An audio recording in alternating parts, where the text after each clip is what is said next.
Você vai abrir a sua Bíblia junto comigo no livro de Naum, Antigo Testamento. Para você achar com mais facilidade, você vai lá para Malaquias, que é o último livro do Antigo Testamento, e você vai voltando bem devagarinho, que você vai achar o livro de Naum.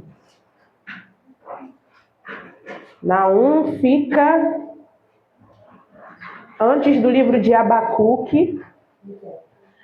Você vai achar, porque Deus é contigo e comigo. Livro de Naum, leremos o capítulo 1. Miqueias, Naum, Abacuque. Não sei se vai te ajudar muito, mas... Livro de Naum, capítulo 1. Amém ou misericórdia? Amém. Amém? Vamos ler a palavra do Senhor, que diz assim: Peso de Nínive, livro da visão de Naum. O Elcosita. O Senhor é um Deus zeloso e que toma vingança. O Senhor toma vingança e é cheio de furor. O Senhor toma vingança contra os seus adversários e guarda a ira contra os seus inimigos. O Senhor é tardio em irar-se, mas grande em força, e ao culpado não tem por inocente. O Senhor tem o seu caminho na tormenta e na tempestade, e as nuvens são o pó dos seus pés. Ele repreende o mar e o faz secar, e esgota todos os rios. Desfalecem Bazã e Carmelo, e a flor do Líbano se murcha. Os montes tremem perante ele, e os outeiros se derretem, e a terra se levanta na sua presença. Sim, o mundo e todos os que nele habitam. Quem parará diante do seu furor? E quem subsistirá diante do ardor da sua ira? A sua cólera se derramou como um fogo, e as rochas foram por ele derribadas.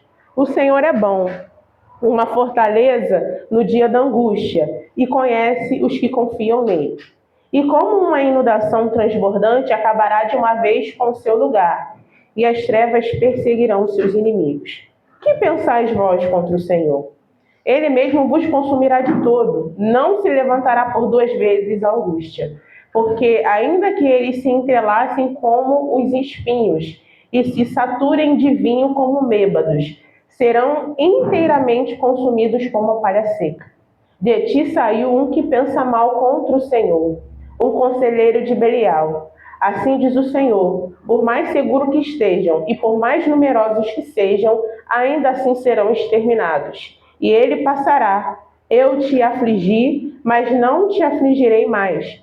Mas agora quebrarei o seu jugo de cima de ti e romperei os teus laços. Contra ti, porém, o Senhor deu ordem, que mais ninguém do teu nome seja semeado. Da casa do teu Deus exterminarei imagens de esculturas e de fundição. Ali farei o teu sepulcro, porque és vil.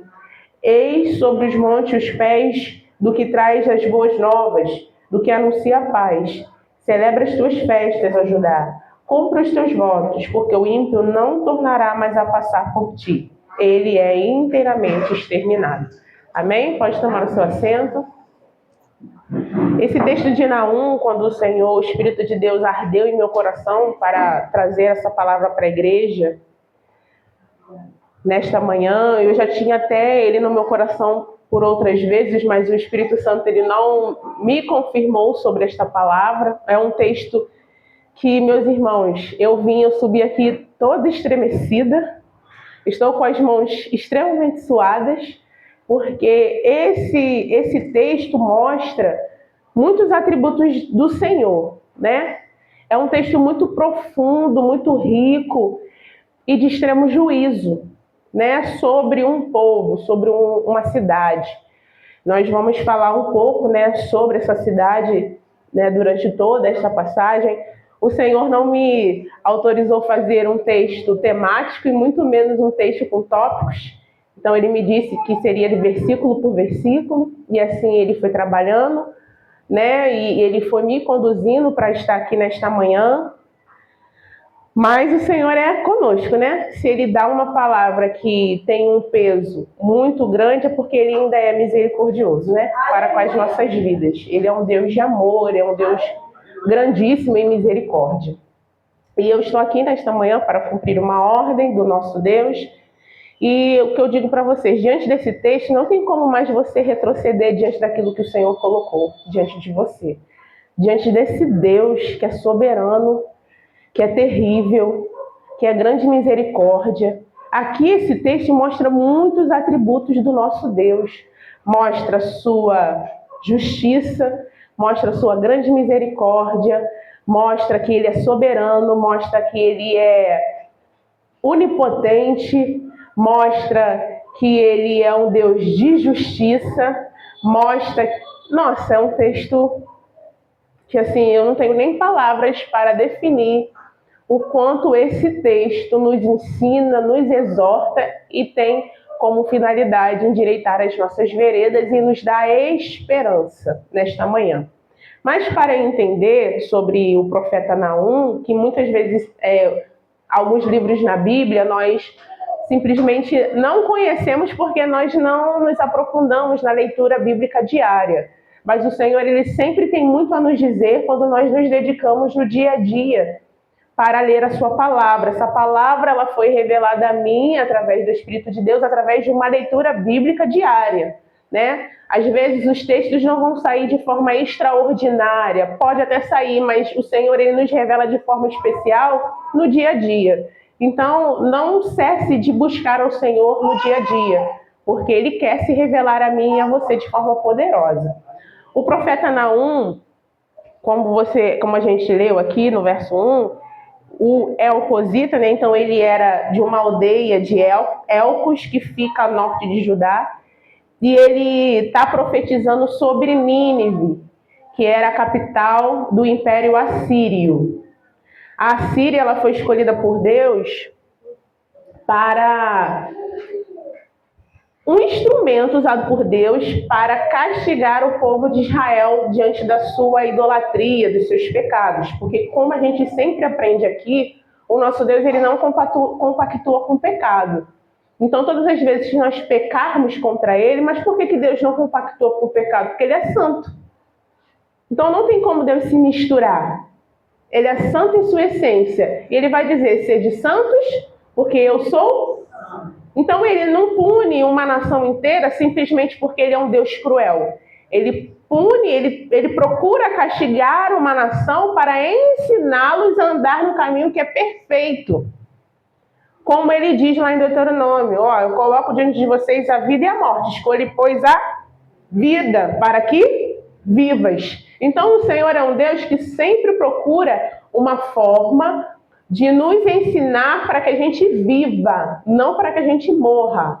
Tem muita gente que quer que a gente morra, mas o nosso Deus, ele quer sempre que a gente viva. Então, o profeta Naum, ele vai profetizar sobre a Nínive, a capital da Síria, que foi o império que Deus escolheu naquele contexto para castigar a nação de Israel por sua idolatria.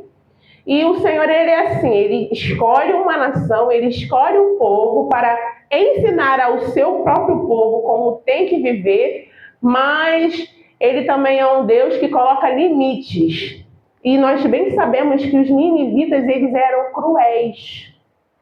Eles eram um povo cruel. Tanto que não é se admirar quando Jonas ele não deseja ir para Nínive para pregar sobre uma mensagem de arrependimento. Porque Naum, quando ele profetiza sobre Nínive, 100 anos depois que Jonas vai até Nínive para levar uma mensagem de arrependimento, em que todo mundo aqui sabe da história, que Deus chama Jonas, e aí fala para ele ir para onde? Para Nínive. Só que ele pega um barco e vai para Tarsis. Aí no meio daquilo tudo, a tempestade, e o pau quebra, e Jonas fala assim, a culpa é minha, porque eu fui desobediente. E aí se jogam ele no mar, o grande peixe engole ele, joga ele lá em Nínive, né? Já que ele não quis ir de barco, ele foi de peixe. Então Paulo joga ele lá em Nínive, e aí ele vai anunciar para aquela cidade, porque Deus queria salvar. Porque onde eu e você estamos inseridos pode ser até um ambiente de pecado, mas se você escolhe ser santo, Deus ele vai ter compaixão dos outros por amor a você e você precisa pregar esta palavra. E aí, Jonas leva uma mensagem de arrependimento para um povo cruel, para um povo que empalava humanos. Um povo terrível. Quem aqui nunca ouviu falar de Senaqueribe? Nós, um pouquinho mais para frente, vamos falar um pouquinho dele. Então, era um povo cruel. Mas, por amor, às vezes, o justo, o Senhor, ele procura salvar uma nação, ou um bairro, ou uma casa. Então, seja Jonas. Talvez o Senhor está te dando a oportunidade de ser Jonas. Porque pode chegar um momento que ele vai, talvez, te usar como Naum na sua casa. Então, quando chegar o tempo de arrependimento, procure levar mensagem de arrependimento. E a gente sabe que aquele povo se arrepende, todo mundo veste pano de saco, se arrepende, coloca cinza sobre a cabeça e aquela cidade ela é livrada por Deus do seu juízo. E Jonas olha para aquela cidade e diz assim, Deus quis salvar todos eles, ninguém merece. Vai falar que ele se entristece e o Senhor ensina ele através de uma planta, né? Ele vai falar, Jonas, eu te dei a boboreira, ela ficou bonita, você tomou a sombra dela, mas quando ela acabou, você se entristeceu. E você não se entristeceria por esse povo? Né? Só que aí esse povo, em vez de se arrepender, de mudar, o que acontece? Eles continuam cruéis. E agora eles deixam de ser um instrumento usado por Deus para castigar o povo, agora eles são opressores desse povo, com magnanimidade. Muitas vezes Deus vai usar o castigo para nos ensinar, mas Deus nunca vai permitir que através do seu ensino a gente seja maligno. Essa é a verdade. Diante do castigo do ensino de Deus, porque o pai ele disciplina o filho, certo? Só que o pai ele nunca vai disciplinar o filho com crueldade, com malignidade. Essa é a verdade. O pai de verdade que ama o seu filho, ele vai castigar. Mas nunca para matá-lo, mas para que ele seja impulsionado. Ontem a gente estava conversando ali fora sobre meninos, né? Mãe de meninos, estavam falando de impulsionar os seus filhos, e a gente estava falando que o Pedro perguntou para ela quando que ele poderia namorar. Aí ela falou assim, quando você tiver a condição de bancar a sua namorada. Aí ele falou que ele olhou triste, falou assim, caramba, vou ter que trabalhar muito. Mas ela está ensinando ele de forma errada? Não, talvez para muitos que estão de fora, ela está sendo cruel. E para muitos que estão de fora, o nosso Deus é um Deus cruel, um Deus que não deixa a gente fazer nada. Os crentes não podem ir para lugar nenhum, não pode fazer isso, não pode fazer aquilo, é um Deus cruel. Mas se a gente for olhar o que ela está fazendo, um benefício para o seu filho, ensinando ele a ser trabalhador, ensinando ele a ter responsabilidade. Ela falou que ele até falou assim, quando eu fizer 12 anos eu vou falar com meu pai para me trabalhar lá na oficina, para mim começar a juntar o dinheiro. Porque ele tem visão de família, ele não é bobo não, ele tem visão de futuro. Então, a gente vê que é uma determinação que ela fez para dentro da casa dela, não para que o Pedro seja castigado, mas para que o Pedro viva e tenha uma vida boa daqui para frente, que tenha responsabilidade. O nosso Deus é do mesmo jeito. A forma que ele trata conosco é especial. Muitas vezes o Senhor vai dizer para você ficar quietinho no seu canto, há um tempo determinado para todo propósito debaixo do céu. Fica quietinho hoje. Você, nessa tribulação você vai ficar calado. Você vai ficar calada, você não vai falar nada. Você deixa que eu te defendo. É assim que Deus faz, não é? Então o povo de Israel, ele tinha um tempo para ser disciplinado por Deus, mas chegaria o dia do livramento, porque ele é misericordioso demais com a gente. Eu falo assim, Senhor, realmente só o Senhor para querer o ser humano mesmo, porque o ser humano, em nada a gente presta, né? Mas o Senhor, ele nos quis e nós vamos nos esforçar para agradá-lo, obedecendo a sua palavra. Então, Deus levanta Naum para profetizar 100 anos após, agora não com uma mensagem de arrependimento, mas agora uma mensagem de juízo para os assírios, para os ninivitas. E aqui cai por terra aquela ilusão de que Deus ele nunca desiste de nós. Jonas levou uma mensagem de arrependimento. O povo até se arrependeu, mas voltou às velhas práticas. Agora não é mais uma mensagem de arrependimento, agora é uma mensagem de juízo. E isso pode acontecer comigo e com você. Porque os ninivitas, eles estavam afundados na idolatria, na arrogância e ainda eram opressores do povo de Deus. E muitas vezes eu e você nos comportamos com os ninivitas. Foi isso que o Espírito Santo quis trazer a consciência a mim quando eu li essa palavra. Ele está falando de uma nação ímpia, da Síria. Mas por vezes nós nos comportamos como ímpios dentro da igreja. E essa mensagem não é para quem está lá fora, o ímpio, que não participa do culto. Essa mensagem é para mim e para você que estamos aqui no culto. Que às vezes nos comportamos como idólatras e arrogantes e ainda oprimimos o outro com a nossa própria arrogância, com o nosso próprio eu, com os nossos próprios achismos. Então eu preciso entender, será que eu estou sendo como Naum ou será que eu estou sendo como os ninivitas? Arrogantes, idólatras e opressores. Essa é a palavra que o Senhor quer nos trazer nesta manhã, porque Nínive era uma potência mundial do seu contexto. Como hoje em dia os Estados Unidos ou a China, que são países muito poderosos, mas o Senhor está dizendo, o que adianta ser poderoso diante de mim, que sou o Deus Todo-Poderoso? Ele está dizendo, de mim ninguém se escarnece. Pode até achar que está crente que está abafando, mas vai chegar o dia do juízo, vai chegar o dia do castigo, vai chegar o dia do acerto de contas. E é isso que o Senhor quer nos dizer. Muitas vezes nós estamos dentro da casa de Deus achando que Deus é cego.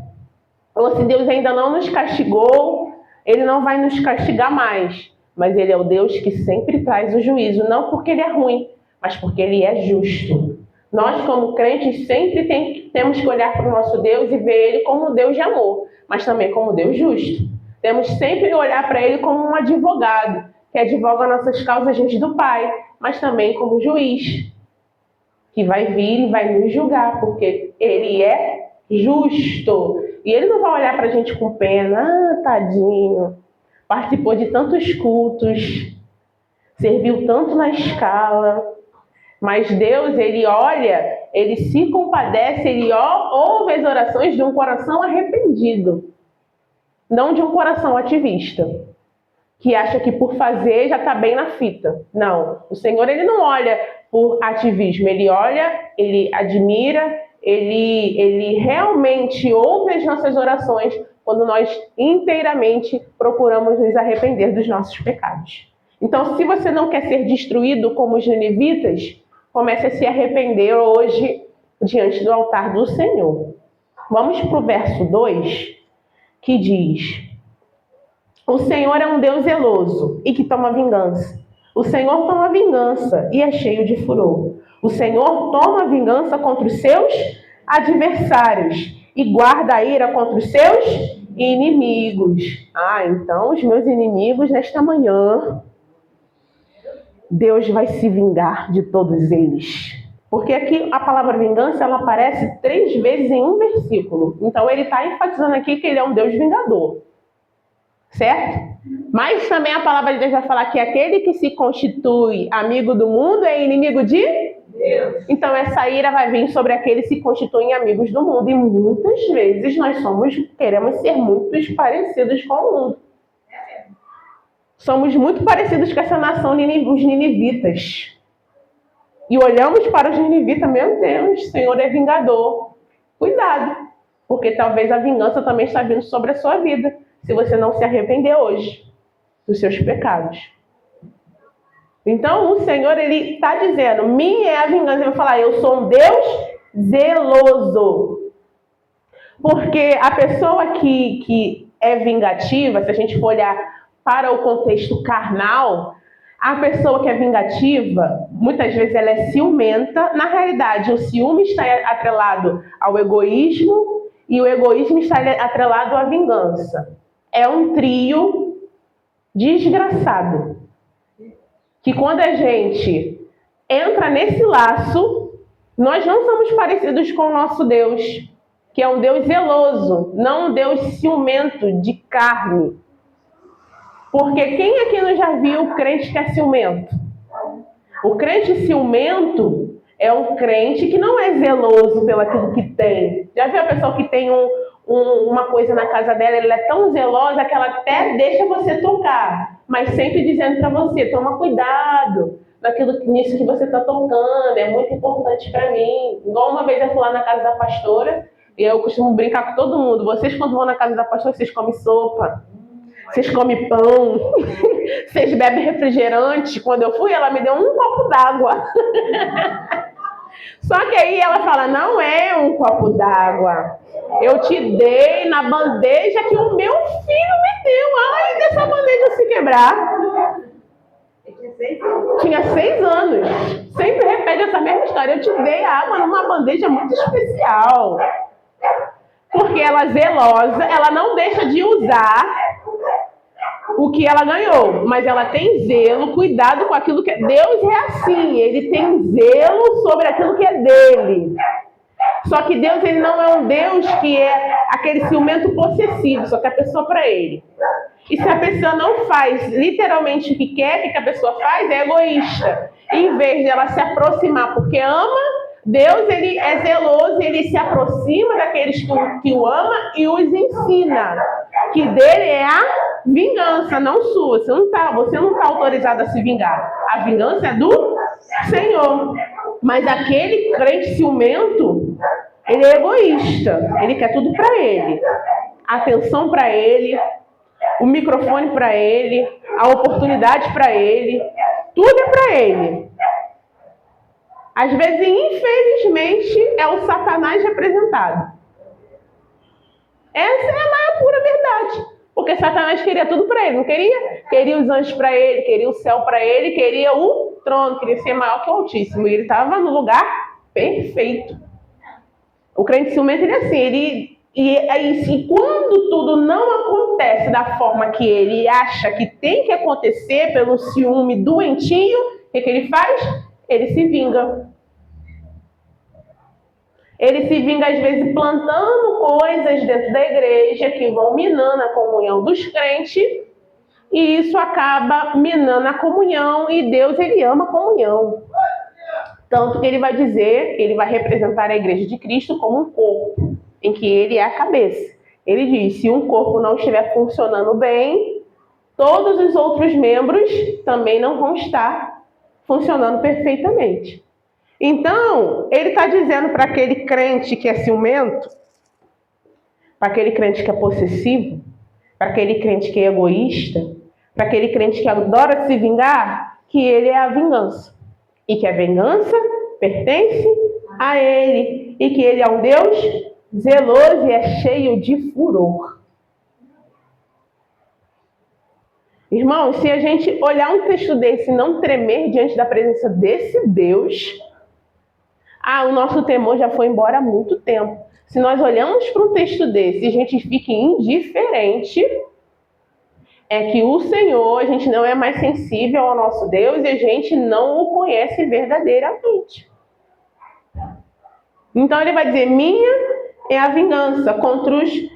Ele toma a vingança contra os seus adversários e guarda a ira contra os seus inimigos. Por isso que Jesus falou, as portas do inferno não prevalecerão contra a minha. Quando Paulo está indo no caminho para perseguir os cristãos, que a luz resplandecente aparece a ele, Jesus se revelando a ele, o que ele diz? Saulo, Saulo, por quê? Então, às vezes, a gente age com aqueles que querem, como foi pregado aqui, nessa manhã, através do pastor da vida do pastor Luiz, na EBD, muitas vezes as pessoas se levantam contra nós como os nossos adversários e a gente quer tomar esse barulho pra gente. Não toma barulho daquele que quer impedir a obra que não é sua. Deixa na mão do Senhor.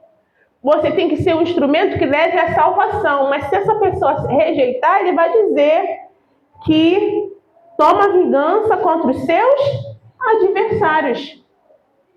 E muitas vezes a gente quer ficar se degladiando dentro da igreja. E tem tantas outras coisas mais importantes para serem feitas, tem muito mais espaço, território que a igreja precisa avançar, e a gente se esqueceu que é o Senhor que é vingativo. Às vezes alguém não recebeu a palavra do Senhor, mas eu também não prego mais. Só que a igreja ela não tem essa autorização de desistir, ela tem que avançar. Se aquele território não quis, você avança para o próximo, de acordo com o Espírito Santo vai te direcionando, porque dele é a vingança, no tempo certo, na hora certa, no dia grande e terrível, ele vai tomar a vingança. Obviamente que tem alguns cenários que ele toma a vingança, ele vai lá e, não, agora chega. Agora eu vou fazer aqui o que precisa ser feito e vou vingá-los, vou vingar o meu povo. Como nós vemos durante toda a história, que o Senhor se vingou de muitas nações, porque se levantaram contra os seus escolhidos, se levantaram com o seu povo. Eu nunca vi uma nação que subsistiu diante quando foi contra um povo estabelecido por Deus, porque o Senhor ele toma a vingança. O Senhor é o nosso vingador. Não tem aquele filme Exterminador do Futuro? O nosso Deus é aquele que se levanta para acabar com toda a maldade, com toda a injustiça, com tudo aquilo que padecemos, mas você precisa permanecer firme. Você não pode se associar aos ninivitas. Você precisa se manter firme, porque o Senhor é o nosso vingador e ele tomará vingança no tempo necessário. Em Deuteronômio 4:24, você vai abrir comigo?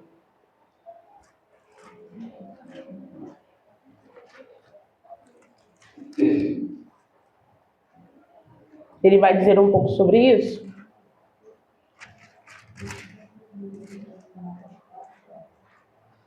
Vai dizer, porque o Senhor teu Deus é um fogo que consome, um Deus zeloso. Porque o Senhor teu Deus é um fogo que consome, um Deus... Irmãos, ele não enfraqueceu no seu poder e não mudou, ele permanece o mesmo. Ele continua sendo Deus zeloso. Ele continua sendo fogo consumidor.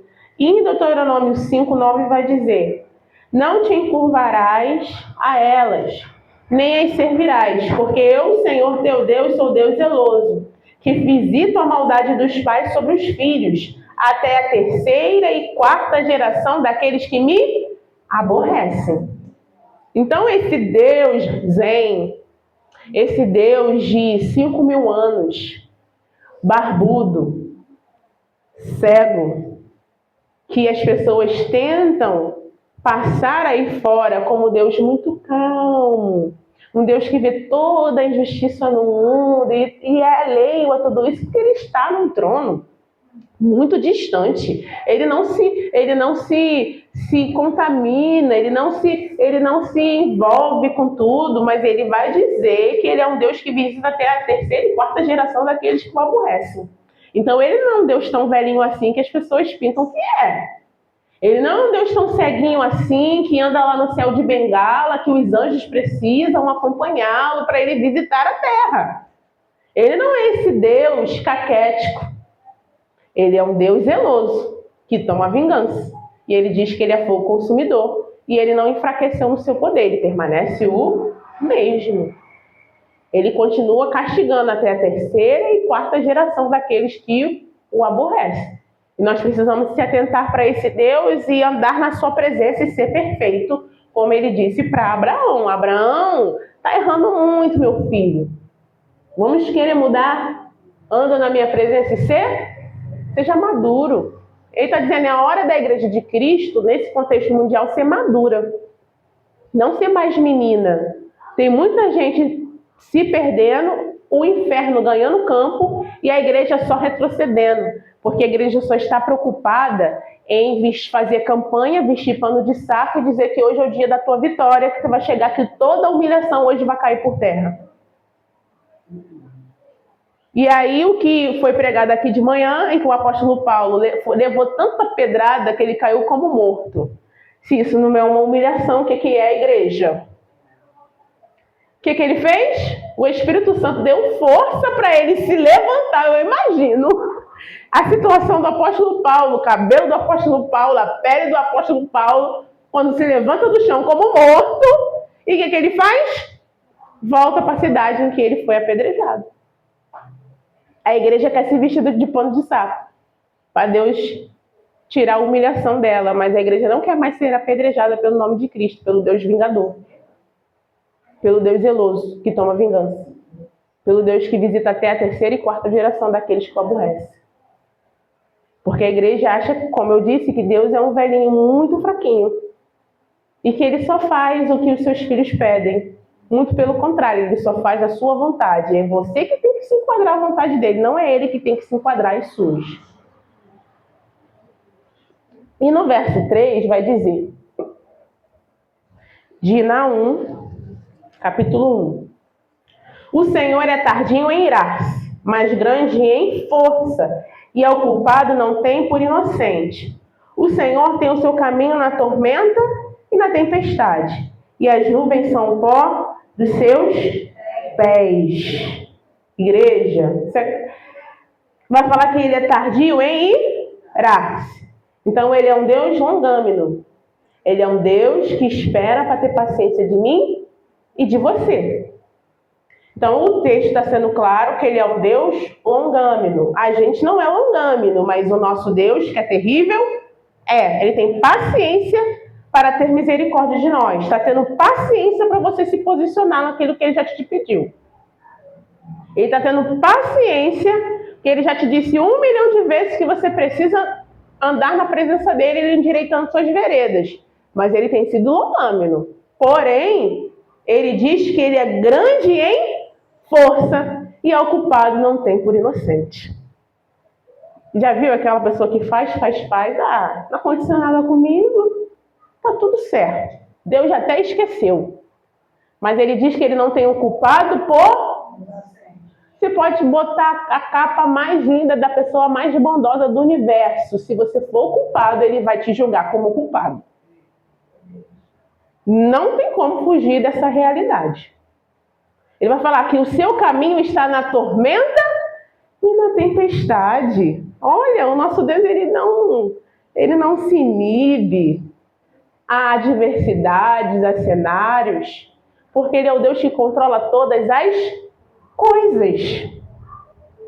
Então, entenda, se eu e você estivermos errando diante da presença dele, não adianta fazer cara de pena para Deus, porque se você for culpado, ele vai te julgar como culpado.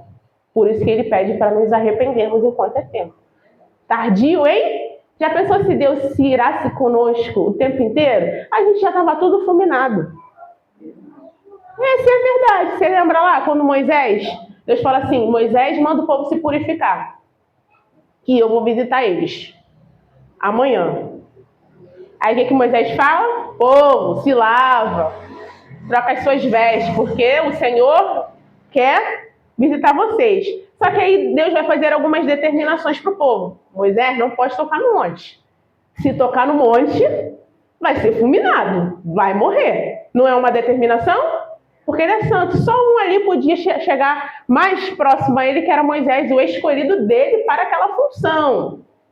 Naquele tempo, na lei, Antigo Testamento, juízes, profetas eram designados, eram cheios do Espírito de Deus para fazer determinadas funções. Hoje em dia o Espírito de Deus está sobre nós.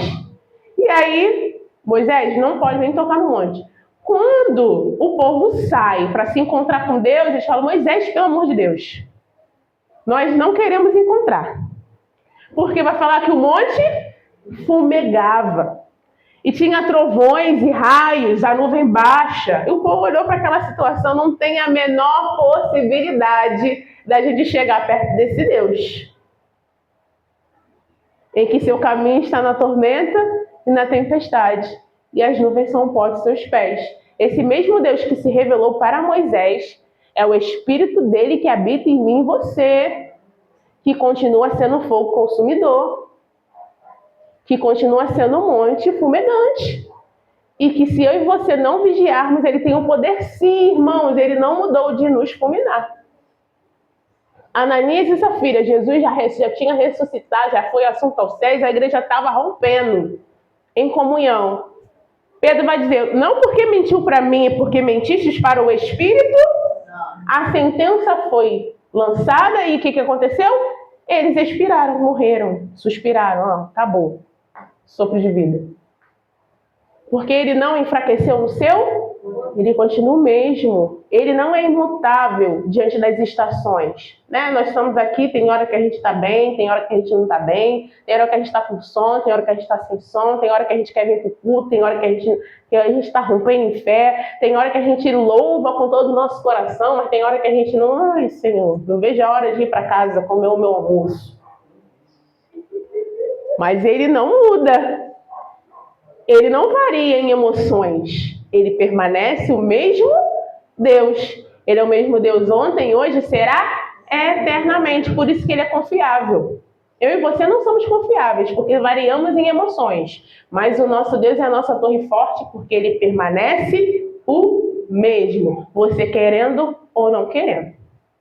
Ele não vai oscilar em sentimentos porque você quer. Ele simplesmente vai permanecer firme no decreto que ele já estabeleceu em sua palavra, porque ele não é fiel a mim e a você. Tem aquela música, fiel Senhor a mim, não é não. Ele não é fiel a você, cordeirinho. Tem a música das crianças, mexe a mão, ovelhinha. Não, ele não é assim. Ele é fiel à sua palavra. Se você é obediente à sua palavra, todas as promessas que estão descritas neste livro, você vai desfrutar. Agora, se você não é fiel a essa palavra, não é porque ele é chato. O irmão lá rompendo e eu não rompo, por quê? Porque é desobediente. Porque não consegue viver de acordo com a palavra. A palavra é uma só. Se eu e você queremos viver ela ou não, aí o Senhor ele sempre nos dá a escolha. Né? Eu falo, Senhor, por que o Senhor me dá escolha? Me prende, Senhor, não me dê escolha, mas ele sempre vai te dar a escolha, como lá no Éden, perfeitos. O Senhor ia visitar eles todos os dias na viração do dia, mas o Senhor, ele deixa uma árvore lá, e ele deixou o homem livre, para o homem escolher se ele queria servi-lo ou não. Serve o Senhor quem quer. Quem não quer, vive uma vida devassa, mas depois precisa arcar com as consequências. E nós, em nome de Jesus, somos aqueles que escolhemos o Senhor. E permaneceremos escolhendo o Senhor. Assim eu espero. E que nós não nos desviemos da sua palavra, mas permanecermos firmes para o dia da redenção, que está próximo. É só a gente aguardar mais um pouquinho que o negócio vai ficar bom. Verso 4. Ele repreende o mar e o faz secar. E esgota todos os rios. Desfalecem Bazã e Carmelo. E a flor do Líbano se... Bazã, Carmelo e Líbano eram áreas muito férteis. Áreas que produziam muito. E que, independente de estação, era fértil. O que ele vai dizer? Que ele faz tudo secar. Ele torna lugares frutíferos em desertos. Porque ele é esse Deus terrível. Que essa soberania dele é maravilhosa. A gente até fica feliz às vezes, dependendo da situação. Porque, meu Deus, ele é um Deus que é onipotente. Ele não precisa de mim, de você, para estabelecer os seus decretos. O decreto dele é o decreto e acabou. Ele repreende o mar ainda e faz secar. Quem lembra do evento extraordinário, faraônico, cinematográfico do mar abrindo? Ele fez o mar abrir, ainda fez secar onde o povo passasse. Você vai falar que o povo passou com os pés enxutos. Porque ele fez o mar secar. O que ele fez com Jesus? Mestre, tu não se importa que pereçamos, mestre? Acorda, vamos querer. E Jesus disse o quê? Homens de pouca fé, vocês são tão tímidos. Aí ele só vai dar uma palavra. Mar, calma-te, fica quieto. Vai falar o quê? Que o mar automaticamente cessou toda a tempestade. Aí o mar, a flor do Líbano não cresce se ele não der uma ordem. Os campos férteis não frutifiquem sobre a sua ordem. E nós que somos crentes, quando Ele nos dá a ordem de frutificar, nós permanecemos secos. Que maldição é essa, às vezes, que para sobre a nossa vida, que o soberano Deus ele é poderoso para fazer frutificar no chão, mas as nossas vidas nós impedimos Ele de que nós demos frutos no reino dele. Porque nós somos desobedientes. Para a pomba, quando ele mandou, ele foi lá na arca, não foi? Ver se tinha lugar. Deus a conduziu, gente. Não foi simplesmente porque ela foi, porque é instinto da ave, mas porque Deus a conduziu. E nós não fazemos o que esse Deus soberano pede. O grande peixe engoliu Jonas, nem mastigou. Deus deu uma ordem, não foi? Gente, isso é ordem. Para ele permanecer intacto dentro da barriga de um peixe, é porque alguém cuidou dele dentro da barriga do peixe. E que o peixe não mastigou ele. Já pensou se o grande peixe mastiga ele? Deus poderia fazer reviver de novo, mas não. Engole, vai falar que engoliu. A baleia, a pomba, o corvo, o mar, a terra obedecem ao soberano Deus e nós temos a dificuldade de obedecer às suas ordens. E ele vai dizendo, se não quer frutificar a terra fértil, eu faço secar. Tem a parábola dos dons? Você enterrou? Então me dá o que você tem, até o que você tem eu vou tirar. Porque ele nos fez o quê? Terra fértil através da sua graça, através do seu poder, através do sacrifício na cruz do Calvário. Mas ele diz, já que você não quer ser terra fértil, eu faço essa terra fértil secar. Porque eu sou o soberano Deus. E não a terra fértil que não obedeça a minha palavra quando eu mando secar. E é assim, é uma palavra dura, irmãos, mas é uma verdade. Ele faz secar. E ele te abandona se você não quiser viver de acordo com a sua palavra. Jesus, o Deus Santo, estava na cruz, com o pecado da humanidade sobre ele. O que ele vai dizer? Ele não estava se importando sobre os cravos das suas mãos, sobre o seu corpo todo ferido. Ele estava dizendo, Eli, Eli, lama sabachthani. O que ele disse? Meu Deus, por que me desamparaste? O Deus Pai ele não estava compactuando com o Deus Filho recebendo todo o pecado da humanidade, porque ele é santo. Ah, mas quem me separará do amor de Cristo? O pecado. Que a gente gosta muito de usar esse texto, né? Quem nos separará do amor de Cristo? O texto ele vai listar as coisas que não te separam do amor de Cristo. A gente é crente e é inteligente. E vai dizer a morte, a fome, a nudez, o perigo, a espada. E vai dizer, não, essas coisas não têm poder de separar do amor de Cristo. Mas a própria palavra vai dizer que o pecado nos fez separação de Deus, como lá no Éden. Deus ele não mais teve a comunhão com Adão por conta do pecado. Então, terra fértil, queira ser fértil, porque senão o Senhor vai te secar. Vai te tornar infértil. Ele é Deus terrível. 5. Os montes tremem perante ele, e os outeiros se derretem, e a terra se levanta na sua presença. Sim, o mundo e todos que nele habitam. Tudo se transforma em nada perante a presença do soberano Deus. Diante da presença dele, a gente não é.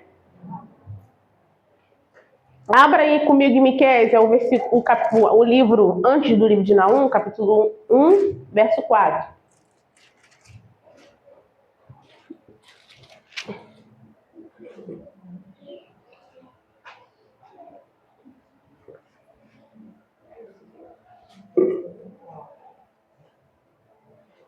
Que diz, e os montes debaixo dele se derreterão, e os vales se fenderão, como a cera diante do fogo, como as águas que se precipitam em um...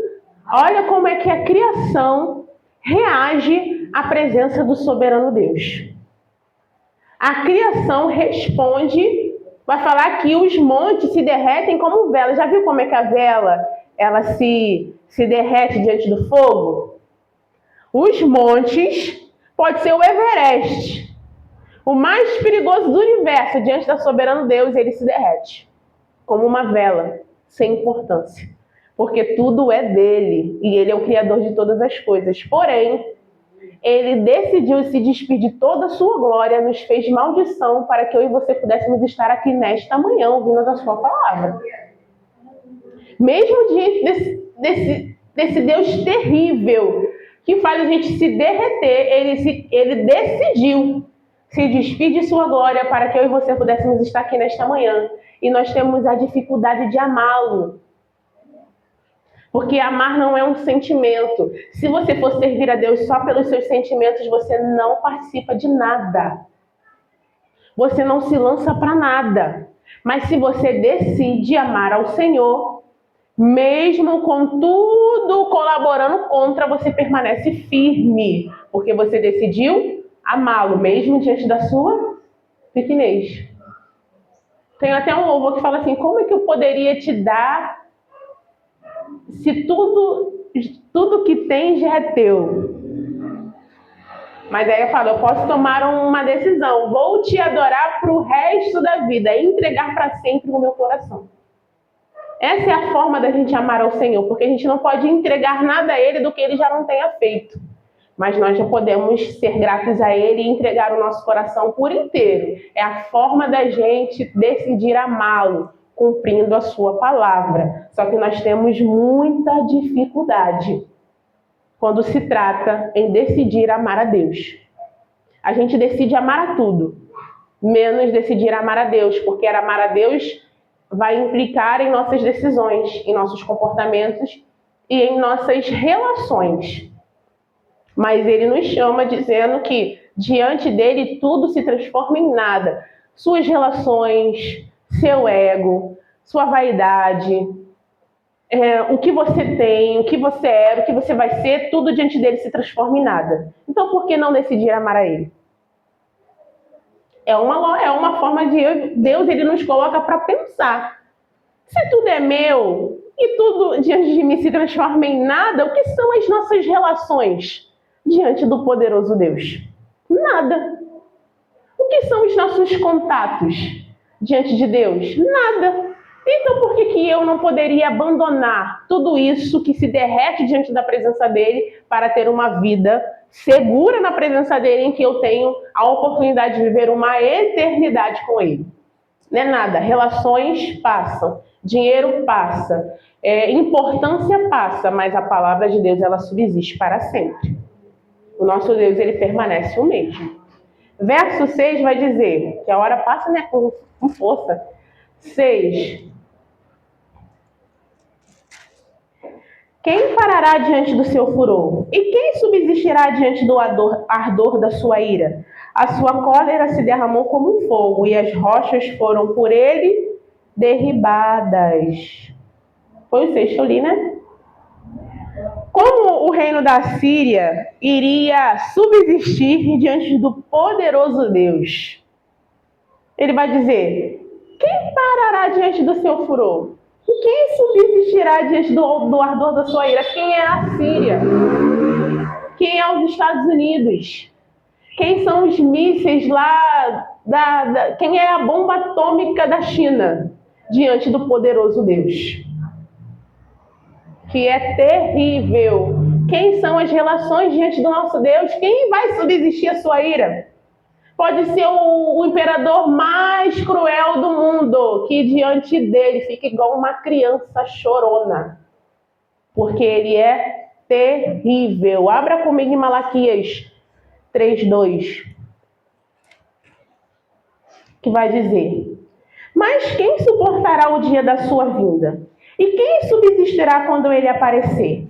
Porque ele será como um fogo do ourives e como o sabão dos lavandeiros. Quem suportará, igreja? Nós precisamos ficar firmes para que no dia da ira dele, quando ele se apresentar, nós estivermos seguros com ele, lá comendo nas bodas do Cordeiro. O pau quebrando aqui fora, aqui embaixo. E nós, na Nova Jerusalém, somente desfrutando de uma ceia deliciosa. Ou você quer tentar resistir o dia da vingança do Senhor. Não tem como resistir. Ninguém pode resistir. Nós só resistimos muitas situações porque o Espírito Santo da verdade habita em nós. Porque senão nós não suportaríamos. Então, quem subsistirá o ardor da sua ira? Quem pode por Deus, igreja? Nabucodonosor disse, eu sou muito importante. Sou o maior dos reis. O meu reino é glorioso. O que aconteceu? A Babilônia só foi Babilônia porque Deus quis que ela fosse Babilônia para subjugar o povo judeu. E aí ele se engrandece, achando que tudo que ele tinha era na força do seu braço. O que aconteceu? Ficou como bicho. 7 anos vivendo como bicho. Está lá no livro de Daniel, não estou mentindo, estou falando a própria verdade, que é a palavra de Deus. Vai falar que unhas cresceram, o seu corpo ficou cheio de pelo e ele comia grama. O maior imperador mundial da Terra comeu grama durante 7 anos, porque se achou maior do que o próprio Deus.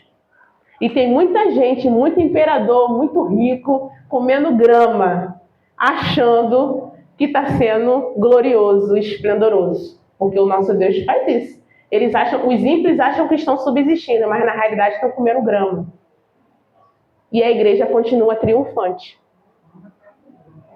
Porque a perseguição não foi capaz de nos parar. Imperadores foram parados pelo nosso Deus, mas a igreja continua triunfante. Faraós foram de ralo. Imperadores foram de ralo. Césares foram de ralo, mas o nosso Deus continua sentado no seu trono, inabalável, porque ninguém pode resistir a esse Deus. Tronos se levantam, tronos caem, mas o trono do nosso Deus continua intacto e continuará para todo sempre. Verso 7. O Senhor é bom, uma fortaleza no dia da angústia, e conhece os que confiam nele. Quando nós colocamos a nossa confiança no Senhor e não no nosso próprio braço, que muitas vezes achamos que o nosso braço é forte. Igual eu falo das empadas, né? Achei que o meu braço era forte. Bem, deu uma empada pra caramba. Deus, outros meses foi só ladeira abaixo. Pagamos a parcela do cartão só pela graça de Deus. Uma comprando empada e a gente tinha que vender desesperadamente. E aí eu vi que a força não era no meu próprio braço, mas a força vinha do Senhor. E por vezes nós achamos que no sistema mundial eles vão prevalecer. Lembra de Asaf? Senhor, eles prosperam. Muitas vezes a gente é assim, igual o Asafzinho, né? Teve uma vez que eu falei, Senhor, não é possível, Senhor, nessa situação aqui, Deus. Só dentro desse quarto chorando, Senhor. E eles só vão crescer, Deus. Não é possível. E eu nessa situação deplorável, Senhor. E aí chegou o dia da minha leitura bíblica diária. E aí era o Salmo 73. E o Senhor fez eu ler o Salmo 73 todo chorando. Preste atenção, querida. Você está com inveja de quê? Você não sabe não o fim deles? O fim deles é certo, igreja. Não há nação poderosa que subjugue a outra que não terá punição diante do nosso Deus. Talvez o povo de Israel estava lá na Síria desesperado, não aguentando mais, igual o povo estava lá com o faraó. A opressão foi tanta que Deus levantou logo Moisés e trouxe da terra de Midian para libertar o povo. E muitas vezes a gente está numa opressão tão grande, independente do lugar que a gente está, que a gente acha que o cenário ele não vai mudar, que vai permanecer o mesmo, mas o Senhor ele sempre se levanta com o seu braço forte. Mas para aqueles que confiam nele no dia da angústia. Porque você mostra que você confia nele no dia da angústia. É porque no dia da bonança todo mundo é. Ah, Senhor, tu és grande, tu és forte, tu és maravilhoso, o tempo de cantar chegou. Mas no dia da angústia, a gente vai ver se tu confia mesmo nele ou se tu é murmurador. É desse jeito. Porque Deus levanta homens poderosos para nos subjugar e para entender se a nossa confiança está nele ou não. Você vai entender comigo abrindo esse texto? Que eu falei, Senhor, será que deu tempo de eu falar desse texto? Esse texto é tão maravilhoso, então deu tempo. 2 Crônicas 3. 2 Crônicas 3. 32, quer dizer, segundo Crônicas, capítulo 32, e aí nós vamos ler os versículos, não seguidos um do outro. Vai falar sobre Senaqueribe, 32, começaremos lendo do versículo 11. 32. Capítulo 32, versículo 11. Segundo Crônicas, capítulo 32, versículo 11, que vai dizer... Aqui é o rei Senaqueribe, tá? Quando ele vai dizer que vai invadir Judá. O rei Senaqueribe, que era o rei da Síria, desse povo aqui que a gente está falando, ele vai lançar uma ameaça sobre o povo de Deus, que era até desobediente, mas a gente sabe que quem era o rei deles? O próprio Deus. E o rei Ezequias aqui, ele fazia por onde? Ele permanecia crente. Por isso que eu digo, muitas vezes Deus livra muitas pessoas ao nosso redor porque a gente é crente. Não porque eles são bons. É porque a gente está inserido num contexto que está até de destruição. Mas ele ainda preserva porque ele é crente. Diz assim, porventura, não vos incita Ezequias para morrerdes a fome e a sede, dizendo, o Senhor nosso Deus nos livrará das mãos do rei da Síria? Olha só, olha ele falando para o povo, não é o Ezequias aí o rei de vocês? Está dizendo para vocês que o Senhor vai livrar vocês, mas vocês vão morrer de fome e de sede. Não é assim que a gente às vezes ouve a voz do adversário, das nossas almas? Tu vai morrer de fome e sede. Não adianta lá o teu líder falar que Deus vai que é para tu confiar no Senhor, não. Tu vai morrer. Por acaso o Senhor pode te livrar? Olha que Senaqueribe, através dos seus mensageiros, está dizendo para o povo. O Senhor, nosso Deus, nos livrará da mão do rei da Síria? Aí o verso 13. Não sabeis vós o que eu e meus pais fizemos a todos os povos da terra? Porventura puderam de qualquer maneira os deuses das nações daquelas terras livrar a sua terra das minhas mãos? Olha o que ele está dizendo. Não adianta vocês recorrer ao Deus de vocês, não. Por que vocês não estão ouvindo a minha fama, não? Vocês não estão ouvindo o que eu fiz com todas as nações? Elas até recorreram aos deuses delas, mas nada adiantou, porque eu sou forte, eu sou cruel. E muitas vezes o inimigo da nossa alma ele faz isso, não é? Não adianta você recorrer ao seu Deus, que dessa vez você vai perecer. Dessa vez você vai morrer. Tem muita gente que é abusada assim, igual Senaqueribe, não é? Mas, né? Vamos continuar o texto, verso 16. Também seus servos falaram ainda mais contra o Senhor Deus e contra Ezequias, o seu servo. Porque muitas vezes se levanta num cenário pessoas contra Deus e contra nós, porque servimos a...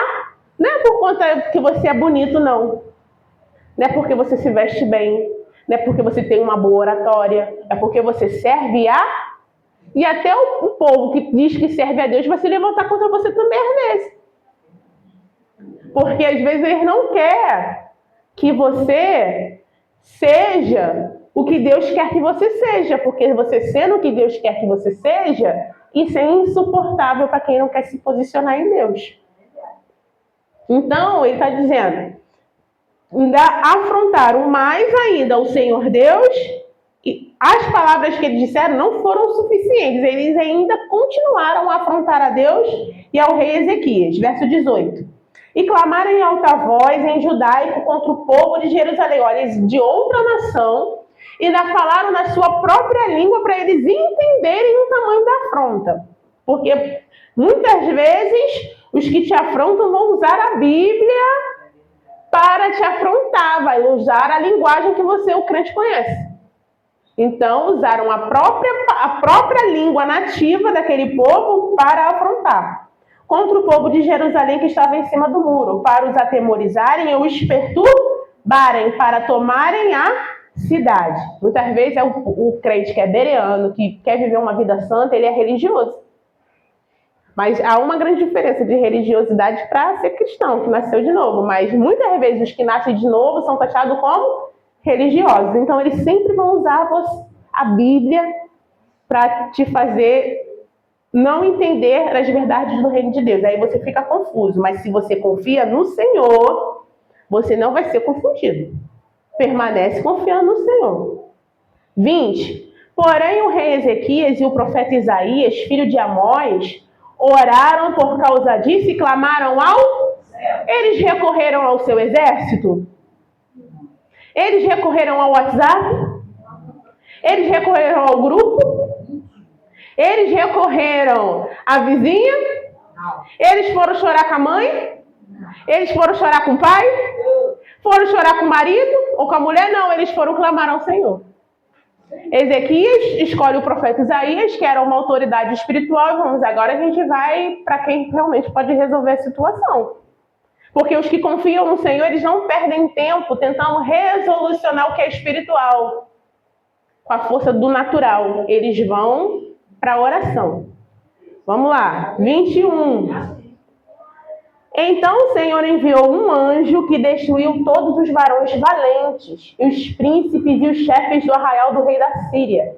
E este tornou com vergonha no rosto a sua terra, e entrando na casa de seu Deus, os mesmos que descenderam dele, o mataram a espada. Recorreram a Deus. O que Deus fez? Não há valentia diante de Deus. Os homens valentes morreram, os chefes morreram, e o Senaqueribe que, meteu o pé e ainda morreu dentro da casa dele pelos que eram com ele. Porque traidor anda com traidor. Todo mundo que se levanta contra o povo de Deus e contra a autoridade de Cristo, que se está um do lado do outro, é tudo traidor. É tudo Judas. Ninguém é confiável. Se foge da palavra de Deus, se todos aqueles que nos perseguem para minar a confiança do nosso Deus, eles mesmos se destroem. Já viu aquelas batalhas que o povo nem levantava espada? Os próprios soldados do mesmo batalhão, eles mesmos se matavam, se confundiam. Porque aqueles que não estão em Deus, eles são confundidos. Mas os que estão em Deus, eles têm a confiança no seu Deus e nunca serão confundidos. Verso 8, capítulo 1. E com uma inundação transbordante acabará de uma vez com seu lugar, e as trevas perseguirão os seus. O Senhor, ele manifesta a sua ira como uma inundação. Quem aqui já viu quando tudo fica inundado? Alguma coisa fica perfeita no seu lugar? Quem aqui já sofreu uma enchente dentro de casa? O que acontece dentro da sua casa? A sua casa nunca mais é a mesma. Tem gente que você vai em casa que tem que levantar até algumas barreiras para a água não. A ira do Senhor é a mesma coisa. Quando ela chega, ela acaba com tudo. Nada subsiste. Como aconteceu com a Síria. Quando a ira de Deus foi manifesta sobre aquela cidade, ela nunca mais foi a mesma. Lembra das 10 pragas do Egito? O Egito foi mais alguma coisa depois desse episódio? Porque a ira de Deus foi manifesta sobre aquele lugar através da vida de um povo que clamou por libertação. Às vezes a ira de Deus, como eu disse no início, o Espírito Santo sempre me retorna a mesma palavra. Às vezes a ira de Deus não é manifesta em certos tipos de situações e de lugares que nós estamos por amor a nós. Mas se eu e você formos tirados, a ira dele vem como uma inundação e acaba com tudo. Porque a ira de Deus acaba com tudo, igreja. Não tem quem permaneça em pé ou a mesma pessoa. Quando a ira de Deus se manifesta, a pessoa nunca mais é a mesma. A pessoa nunca mais consegue prosperar. A pessoa não consegue mais se levantar, porque a ira de Deus está... Ó o inferno! Há pranto e ranger de dentes, porque a ira de Deus está sobre aquele lugar. A ira de Deus se manifesta sobre os filhos da desobediência. Onde está a ira de Deus, não tem como existir fartura de alegria. Vai falar que onde está a presença de Deus é o quê? Fartura. E então a gente já entende como vai ser o céu. Um pouquinho. Mas aonde está depositado a ira de Deus, só há destruição. Olha aqui dois comparativos, um diferente do outro. A presença de Deus, a satisfação, a leveza, a comunhão, a alegria. Onde está a ira de Deus, a pranto, a ranger de dente. Aí é uma destruição. Porque a ira de Deus promove isso sobre o pecado. E muita gente não quer se desvincular do pecado, ela quer permanecer do pecado. E ela vai desfrutar da ira de Deus, infelizmente. Verso 9 e 10. Que pensais vós contra o Senhor? Ele mesmo vos consumirá de todo. Não se levantará por duas vezes a angústia. Porque ainda que eles se entrelacem como espinhos e se saturem de vinho como bêbados, serão inteiramente consumidos como a palha seca. Mesmo que agora eles estão ignorando a palavra de Deus, mesmo que tudo esteja zombando, escarnecendo da vontade de Deus, o texto vai dizer que eles serão consumidos como... Se você jogar uma coisa seca no fogo, pega fogo rápido, né? O negócio fica esturricado. O negócio fica... A ira de Deus é como fogo. Lembra de João Batista? Vai vir um após mim. Ó, eu batizo vocês com água para o arrependimento, se liga. Mas vai vir um após mim que vai batizar você com o Espírito. Se você quiser, aí você vai desfrutar da beleza do reino de Deus. Mas se você não quiser, ele também vai te batizar com fogo. É esse Deus que tem prazer de batizar com o Espírito Santo, mas também não tem problema nenhum de batizar com fogo. Porque ele é assim, porque ele é justo. Não é porque ele é indiferente, é porque ele é justo. Abra comigo em 1 Samuel 3,12. A gente lê esse texto.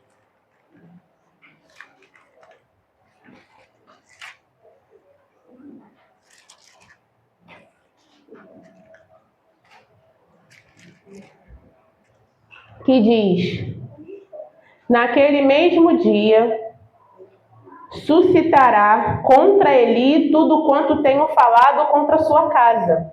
Começá-lo-ei e acabá-lo-ei. Então aqui não adianta achar que Deus está demorando ou que não vai realizar, porque Ofni e Finéias não estavam nem aí. Eles comiam da carne sacrificada com garfo, zombavam da santidade de Deus. E o pai dele, que era profeta, via aquela situação, porque tem muita gente que é profeta, mas não adianta ser profeta, tem que ser obediente.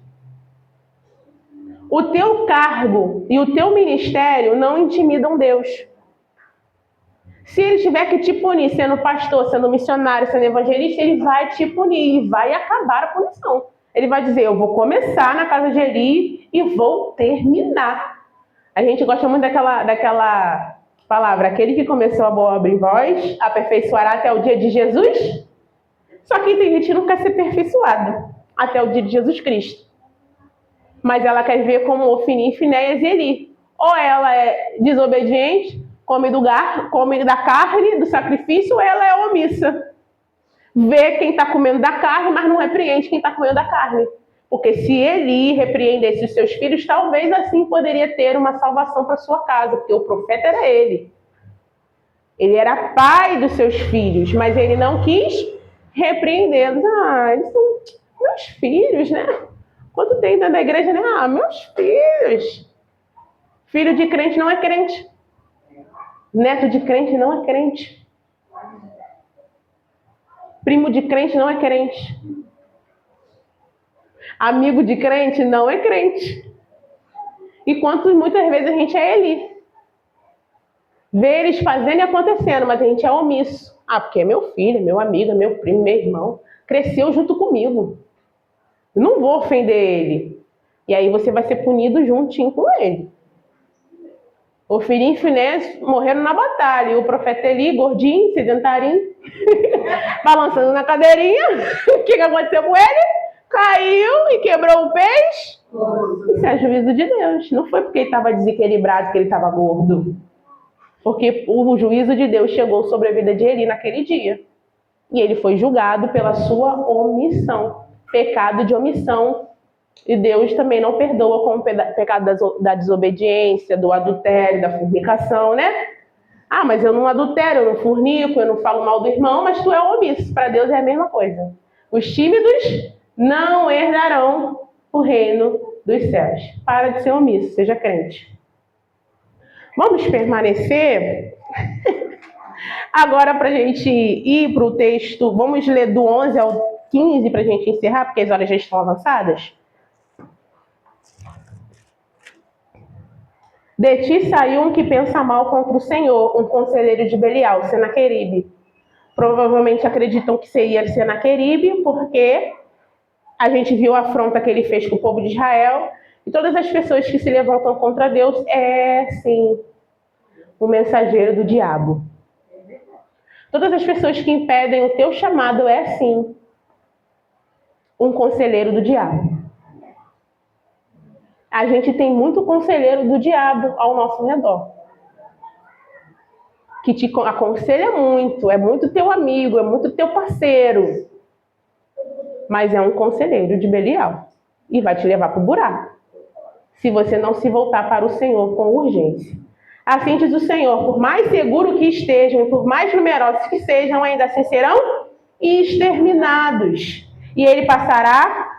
Eu te afligi, mas não te afligirei mais. Está dizendo, eu, Senhor, te puni, mas agora não te punirei mais. E eles podem ser o exército mais poderoso da galáxia. Diante de mim não há número, porque Deus, com o sopro da sua boca, ele extermina exércitos inteiros. E se quiser, faz de novo. Da mesma forma que ele constrói exércitos de um vale de ossos secos, ele é o mesmo Deus que com o sopro da sua boca ele faz todo um exército perecer. Então ele está dizendo, não adianta ser numeroso, não adianta ser seguro, não adianta ser autossuficiente. Com Deus não adianta ser autossuficiente. Ele vai te exterminar com o sopro da sua boca. Ah, mas eu sou muito seguro, sou muito eu. Eu me garanto na palavra. Homem abalizado, mulher segura. Mas se você não for dependente de Deus, ele vai te soprar. E você vai ser exterminado. Porque ego diante de Deus é sinal de resistência para ele. E não de intimidação. Arrogância, ego e vaidade diante de Deus é sinal de resistência para você. Você não está intimidando a Deus. Porque ele não se intimida com nada. Ah, porque Deus tem que me dar, não tem que te dar nada. Ele já te deu, o Espírito dele é suficiente para que você continue na caminhada. Aleluia. A oratória você lê todos os dias. Aí você tem que se esforçar, ler um pouco mais de Bíblia, ler um pouco mais de livro. Que o Senhor ele vai, né, deixando um negócio mais afinadinho. Mas se ele quiser te dar ou te acrescentar, é com ele. Você não tem que pedir nada mais para ele, porque tudo ele já te deu. E se você for se queixar de alguma coisa, queixe-se dos seus pecados. E procure arrependimento. Ele é poderoso para te ajudar a ser melhor. Amém, igreja? Vamos querer. 13 e 15. Mas agora quebrarei o seu jugo de cima de ti e romperei os teus laços. Contra ti, porém, o Senhor deu ordem que mais ninguém do teu nome seja semeado.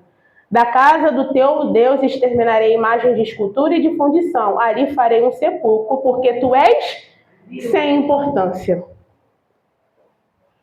Tudo que é vil é sem importância, não tem significado nenhum. Imagens de escultura, impérios que tem Buda, impérios que tem deuses com estátuas grandíssimas. Para Deus é sem importância. Esses deuses para Deus é sem importância. E às vezes a gente assim, né? Ai, botaram meu nome na boca do sapo. Igreja! Isso para Deus é sem importância. Ah, mas eu vou orar mais, jejuar mais, porque botaram meu nome lá no Olguidar. Isso para Deus é sem importância. Isso não te acrescenta nada no reino de Deus, igreja. essa importância. Deixa o fulano te comer na macumba. Deixa ele te comer na macumba e vai você avançando no reino de Deus, que as portas do inferno não prevalecer. O que é o diabo? Se bobear, dependendo do nome que ele vê na alguém dali, ele fala assim, é perca de tempo, vamos para outro. Passa a vez. Isso aqui é muito difícil, isso aqui a gente tem que deixar ele cair nos próprios laços dele mesmo, né? Deixa ele se embolar com ele mesmo. Né? Porque tem coisas que a gente faz que eu fico olhando assim e falei, meu Deus, eu acho que nem o diabo pensava em fazer isso um dia. Né? Porque a gente fala tanto de Eva com fruto, aquela maldita. Mas se bobear, tu ainda ia pegar a cana, moer a cana, ainda ia fazer a sobremesa com fruto e ainda dar para o seu marido, o Adão lá no Éden. E ainda ia se deliciar. Porque a gente fala dela, mas a gente é muito pior que ela. Essa é a verdade. Então, as coisas que acontecem por fora, às vezes o que faz macumba para você não é a coisa de carne, nem a coisa espiritual. É porque ele é invejoso, ele é recalcado, ele vai fazer a macumba para te destruir, mas aí maior é o Senhor que habita em mim e você. E se a gente tem que se preocupar com destruição, é com a destruição do nosso próprio Deus, né? Não com a do diabo. Creres em Deus, fazes bem. Até os demônios creem. Horrenda coisa é cair na mão do Deus? Então, irmão, não se preocupa não. Se caiu na mão do diabo, Deus te tira. Claro que você não vai brincar com o diabo, crente. Mas, se você vive pela palavra de Deus, os que são os demônios diante do nosso Deus? Nada.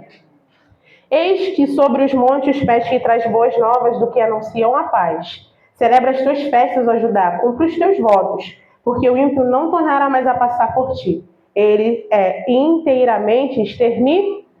O inimigo da nossa alma um dia vai ser exterminado para todo sempre. Nós celebraremos no céu com o nosso Deus. Talvez aquilo que nós estamos passando aqui não vai terminar aqui, porque importa que por muitas tribulações alcançamos o reino dos céus. Mas uma hora tudo isso vai terminar.